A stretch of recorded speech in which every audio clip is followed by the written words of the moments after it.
A lot of people think this is a bizarre idea, but I'd like to try it. Many of you have seen on C-SPAN, the British Prime Minister goes before the Parliament and he answers some pretty interesting questions. Well, us Brits are used to bizarre political ideas, but even by our standards, this seems quite strange. I'll ask Congress to grant me the privilege of coming before both houses to take questions and address criticism, much the same as the Prime Minister of Great Britain appears regularly before the House of Commons. So why would John McCain suggest an American version of PMQs? He's trying to show that he's willing to stand in the well and be Mr. Straight Talk. Very clever, but it's not ever going to happen. There's no function for that in our process of government. The Wednesday sessions in Parliament, the Prime Minister's role, he's actually of that body, so he comes out of the parliamentary branch of government.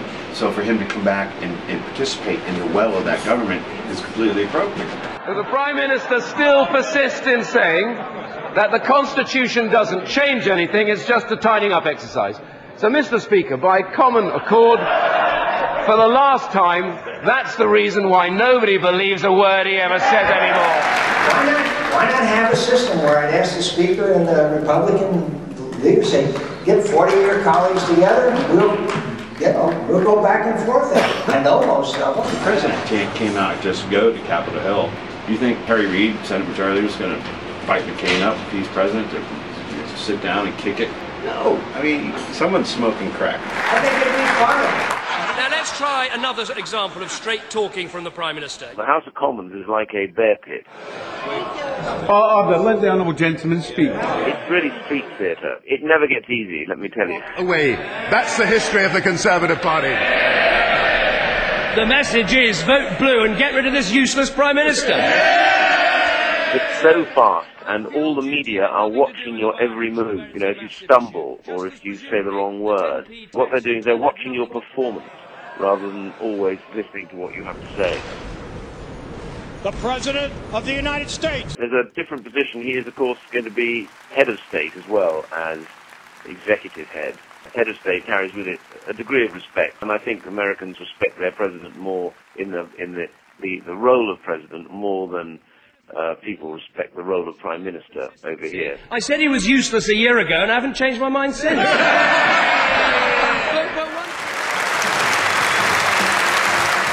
Very adroit campaign rhetoric. And I tip my hat to him. He's getting away with it.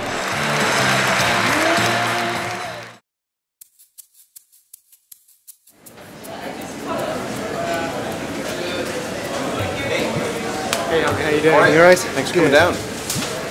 So, McCain is talking about PMQ? Questions, yeah. They hammered the Prime Minister on that. Oh, yeah. With questions, right? Yeah. He has to be prepared to answer every question thrown at him. The other day I spoke to Duncan-Smith. He used to be the leader of the opposition. And he would start preparing for Prime Minister's question time a couple of days before. Every week? Every single week. I mean, it's just interesting that he is bringing that up specifically as something that he would like to implement, seeing as when we spoke to him on the campaign trail, I mean, he took great affront at us asking a rather broad general question. You know, there's lots of articles about how closed off he is to the press this time around compared to 2000. He's closed up like some sort of crustacean. What? Do I have something in mind coming out? No, it doesn't matter, just carry on. Share. Like a crustacean. I like that. John McCain is doing a town hall meeting and it has press availability, and we'll try and grab him. Good luck. You sound really optimistic. Well, I mean, I think you're going to need it.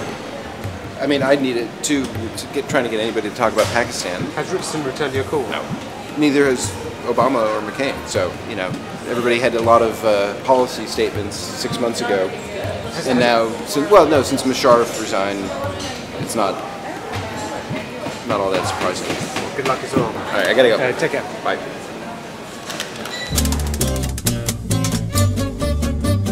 Kane Town Hall in Wilkes-Barre, Pennsylvania. And there'll be a press availability afterwards. We're ready for him. We hope he's ready for us.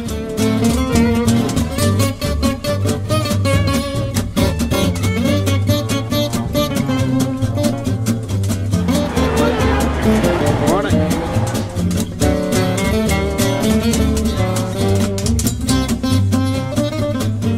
With the challenges he has faced in his military and public lives, we can be sure that John McCain has the steel of spirit that a strong and divisive and decisive leader needs. Thank you, Lisa. Thank you all. Thank you for being here this morning. Thank you for being part of what I think is the essence of democracy in America, and that's the town hall meeting. We'll always be the one, the country that carries the brunt of the responsibility. That's what happens when you're the world's leader. How do you see the future economy within our nation and then also worldwide? Thank you, and that's a fairly large question. Do you have any second thoughts on McCain-Feingold campaign finance reform? This meeting is adjourned.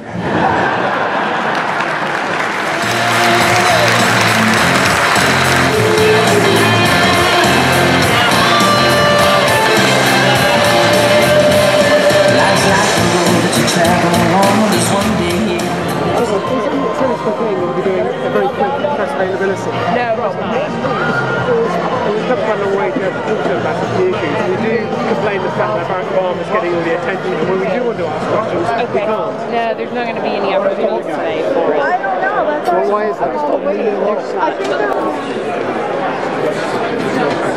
Speak to press secretary. They told us earlier that they changed their minds. Yeah, I missed that announcement. Apparently last night John McCain did an interview with Katie Couric from CBS, and he did a monumental muck-up, and consequently today there's been absolutely no media availability, so that is why. Goodbye, Wilkesboro.